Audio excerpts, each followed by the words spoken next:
Bom dia, bom dia, bom dia, rapaziada do uniforme. Estou trazendo aí para vocês a minha aula Primeiro Reinado. É uma aula da 800, é a aula 01 do B4, com 3 semanas de duração. Ela possui 12 conceitos históricos, cujo maior deles é a Constituição outorgada de 1824, com 672 símbolos e tempo aproximado de produção historiográfica de 17 minutos e 42 segundos. Agora eu passo aí para o outro lado, onde eu vou apresentar o arquétipo e vou fazer o comentário de cada um dos conceitos históricos. Vamos junto! Então, rapaziada, meu conceito histórico número 1 é o reconhecimento da independência. Em 1824, os Estados Unidos da América foi o primeiro país a reconhecer a independência do Brasil, interessado no fortalecimento político e econômico da América. Pretendia evitar a interferência dos países europeus do Congresso de Viena para restabelecer o colonialismo na América. O segundo conceito histórico é o reconhecimento da dependência inglesa. A Inglaterra impôs diversas condições para reconhecer a independência. Como o Brasil dependia economicamente e precisava também de seu apoio político, negociou o Tratado de Paz e Amizade em 1825, em que a Inglaterra reconhecia a independência, e o Tratado de 1826, onde o Brasil se comprometia a abolir progressivamente o tráfico de escravizados, além também do Tratado de Livre Câmbio de 1827, que confirmou todos os favorecimentos ingleses dos tratados de 1810. Meu terceiro conceito histórico desta aula é a recompensa para reconhecimento. A Inglaterra intermediou as negociações para que o governo português reconhecesse, em 1825, a independência, mediante, é claro, do pagamento de 2 milhões de libras esterlinas, adquiridas com empréstimos ingleses pelo Brasil. Constituição outorgada de 1824. A Assembleia Nacional Constituinte iniciou em maio de 1823 os trabalhos de elaboração da primeira Constituição do Brasil.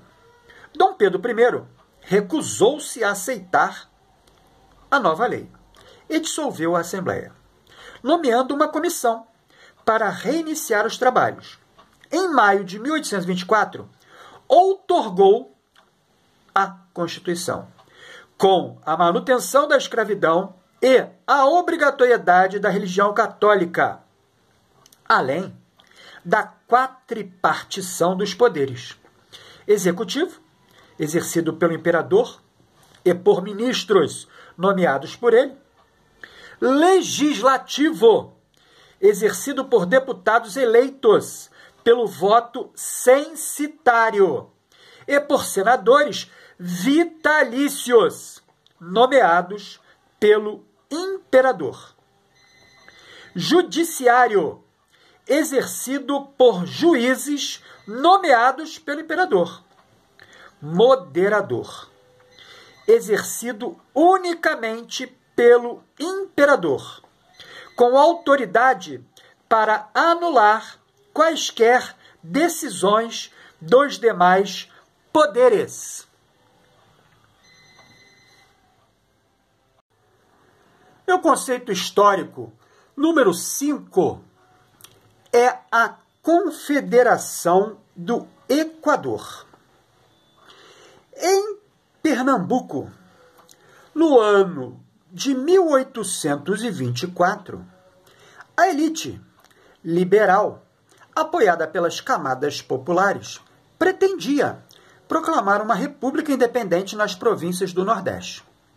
O governador, Miguel Paz Andrade, com o apoio da elite agrária e de camadas populares, proclamou-a em julho de 1824 e convocou para agosto uma Assembleia Constituinte, obtendo adesão do Rio Grande do Norte, Paraíba e Ceará. Repressão da coroa. Obtendo apoio militar e financeiro da Inglaterra para atacar Pernambuco pelo litoral e enviando tropas do exército brasileiro por terra. Dom Pedro sufocou o movimento entre setembro e novembro de 1824. Paz Andrade conseguiu fugir, mas Frei Caneca e outros líderes foram condenados à morte.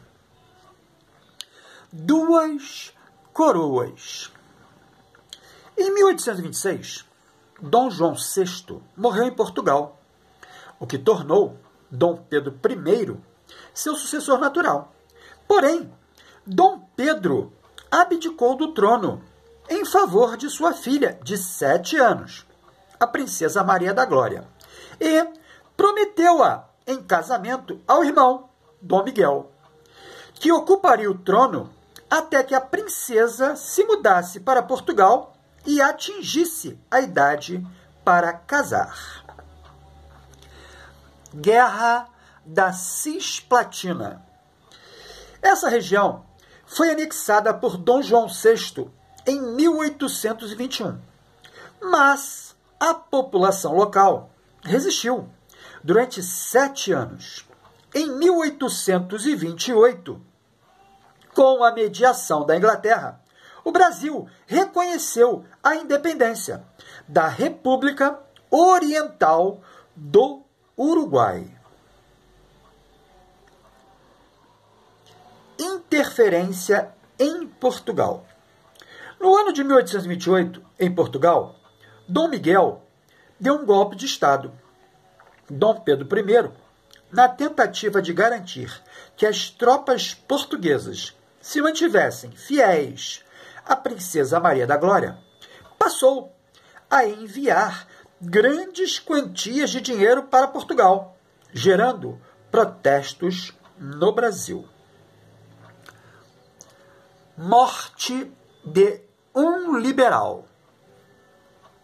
O assassinato do jornalista de oposição Líbero Badaró, na cidade de São Paulo, em 1830, ficou sem solução, recaindo as suspeitas sobre Dom Pedro I, apesar da ausência de provas, que, segundo relatos locais, Badaró teria pronunciado uma frase que o tornou símbolo do liberalismo no Brasil. Morre um liberal, mas não morre a liberdade. Fim do primeiro reinado. Em 7 de abril de 1831, Dom Pedro I abdicou em favor de seu filho de 5 anos, Dom Pedro de Alcântara, que ficou no Brasil, sob a tutela do estadista imperial José Bonifácio de Andrada e Silva. Meu último conceito da aula Primeiro Reinado, eu faço a menção desse retorno de Pedro a Portugal. Dom Pedro IV, de volta a Portugal, empenhou-se em garantir a sucessão do trono à sua filha Maria da Glória. Com um exército de 7.000 homens, enfrentou as tropas comandadas por seu irmão Miguel, composta de 80.000 homens. Contudo, Dom Miguel tinha soldados, mas não generais. Dom Pedro não tinha soldados, mas tinha excelentes generais e almirantes no comando. Essa diferença garantiu sua vitória numa guerra que se estendeu por 2 anos. Dom Pedro morreu de tuberculose em setembro de 1834, aos 36 anos, Contudo, garantiu sua sucessão tanto em Portugal, com sua filha, quanto no Brasil, com seu filho.